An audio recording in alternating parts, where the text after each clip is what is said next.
video is part of the Hopping Down the Crafting Trail open playlist, and I'll tell you a little bit more about it after the first project. Okay, the first project is a tulip wreath, and making a wreath was one of the requirements for this playlist. I did purchase a few new things for Easter crafting, and the yellow and white tulips were one of the newer things that I got. And then I had those pink ones in my stash. And the texture and feel of the fabric that the new tulips were made of is a lot more high-end than the other ones. And they're not as flimsy as the ones I had in my stash. So this is a sign that was framed for just the word thankful. So I just popped it out of the frame, and I'm going to use the back of it for my Easter words. I decided to wrap the wreath wire in some burlap. And I'm showing you the line that I got from pulling one strand of the burlap out.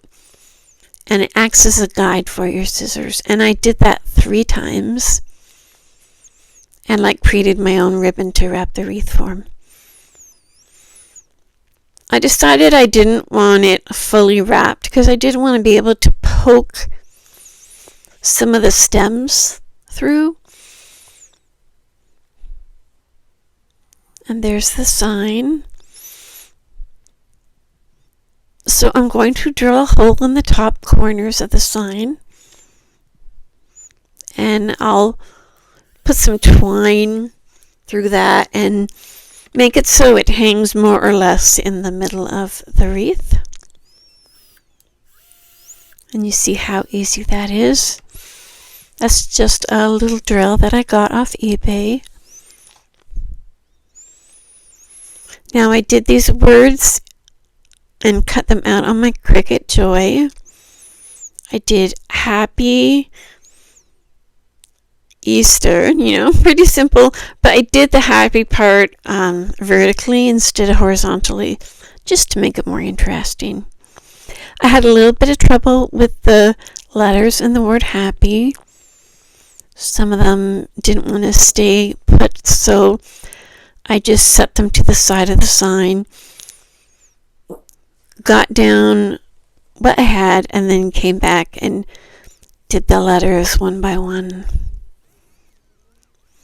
And I often have to do that when I have smaller letters like that. Now the word Easter was much easier to work with. I still had to hold down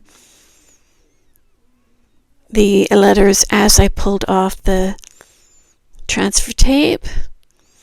And you'll just see me holding it, pulling, holding it, and pulling. And now it's ready to be put down on the sign.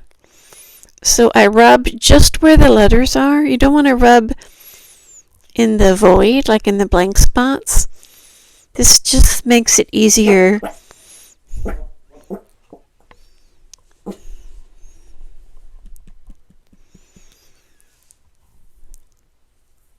And it came out great.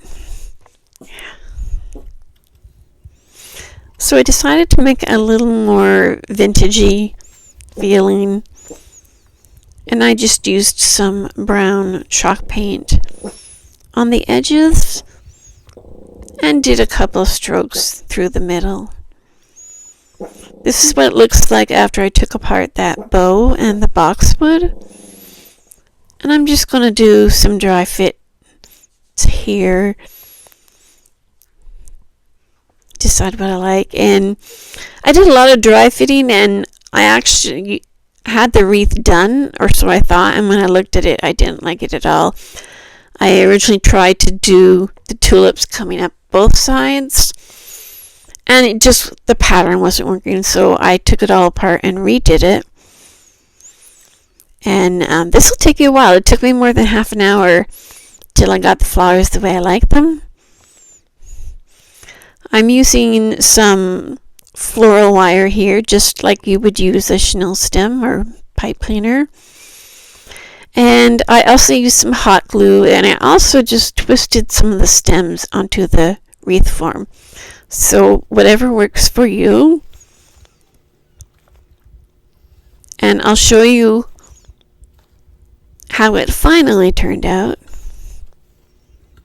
during the final reveal.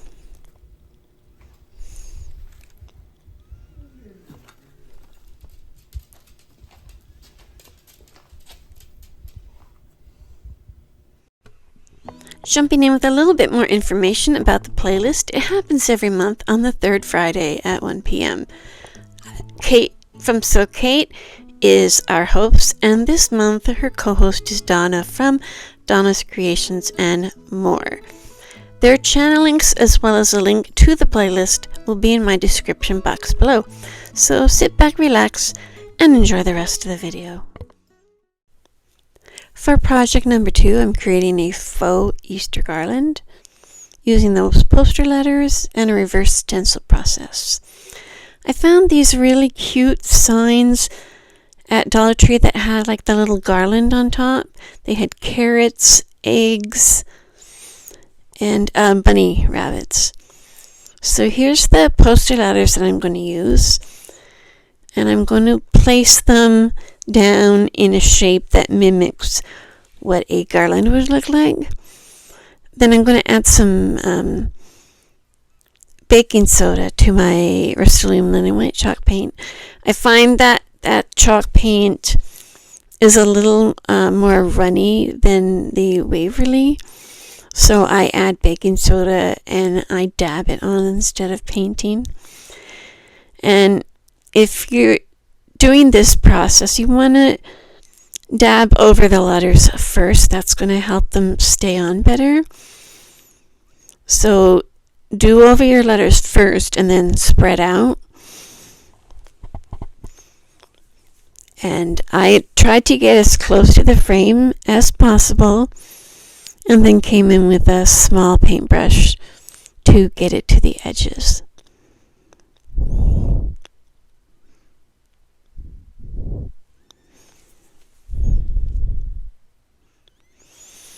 And you'll see I have the 2 bunnies there.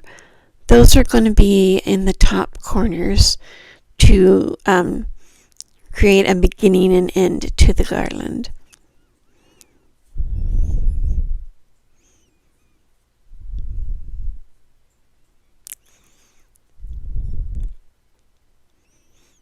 Now I decided I wanted to rub some color on the frame. It was looking a little too plain. And I like the process of using a baby wipe to rub the color on. And it came out nice. Now the paint was almost dry, but had a little bit of tackiness to it still. And that's a perfect time to pull up the letters. You don't want it to dry all the way. And if you use a pokey tool and get one edge, you can just pull the letter off with your hand. And look at that, there was actually no bleeding at all. It came out perfect. Now I'm going to find some small beads that are going to make it look like the letter is attached to the rope to create the garland. So I just dug through my beads there until I found ones that are more or less the same color and size. And I threaded them onto the twine first and then positioned them right before I hot glued them down.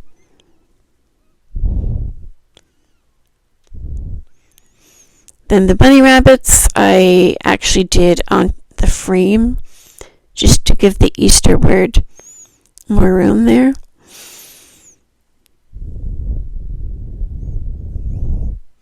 This was pretty easy. I'm just going to hot glue the twine on the back. I'm not going to add a bow or anything. I thought a bow would take away from the fact that it's supposed to be a garland. So I just left the top plain. finished it up on the back.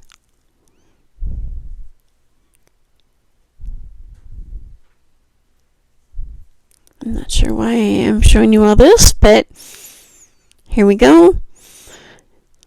Turned out great, I think, and I'll give you a better look during the final reveal. The last project is a bunny couples wall hanging. So I'm using these little stuffed bunnies. I think you call that like a gingham print. I decided not to use the egg garland on this one, so I set it aside. And I'm going to use the remnants of that hat to make a border. That's that white stuff you see on the left hand side there.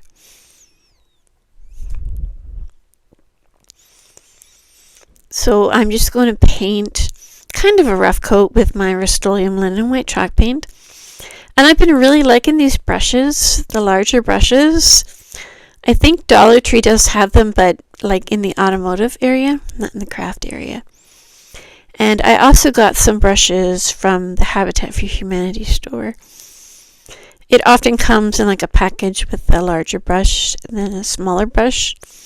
I just find it a lot easier to use than like the craft paint brushes, and easier to wash out. So while the paint was still tacky, I took a skewer, dipped it in that brown chalk paint, and then went over it with a baby wipe to smudge. And then I went over it again to make it not as dark. It was just popping a little bit too much for my liking.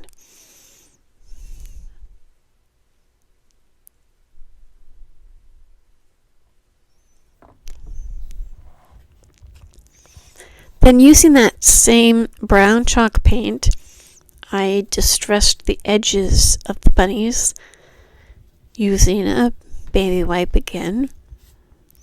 They were just a little bit too bright. They were popping too much. I wanted them to fit in with the look of the wood round. And you'll also notice I already put the border on. I didn't get that on camera. I just hot glued it all the way around. I'll finish up distressing my bunnies, and then I did a dry fit to see what it looked like, and I decided doing the couples was my favorite.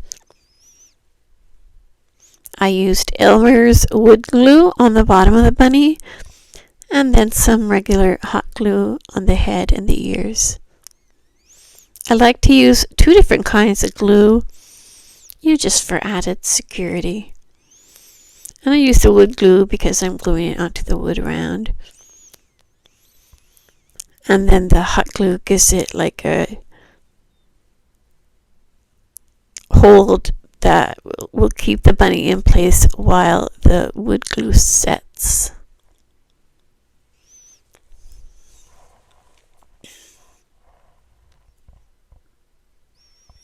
I'm just fixing the border there. Now I decided to try doing a larger bow. I've been really liking the bows that Amanda makes from 6 Kids and a Glue Gun. And I've complimented her bows on several occasions. So I'm going to take 2 loops that I just hot glued together, and then I'm going to wrap some twine around them and make an X shape. And I just kind of pulled on the edges until I was happy with the shape. Then I made my usual awareness shape bow. And I'm just kind of trying to figure out a way to put it down so all the loops are visible. I hot glued it to the bottom, and then I wrapped twine around both of them to help keep them together. Then I'm using a piece of that same twine I've been using on all the projects and created a hanger and better look during the final reveal. The final reveal.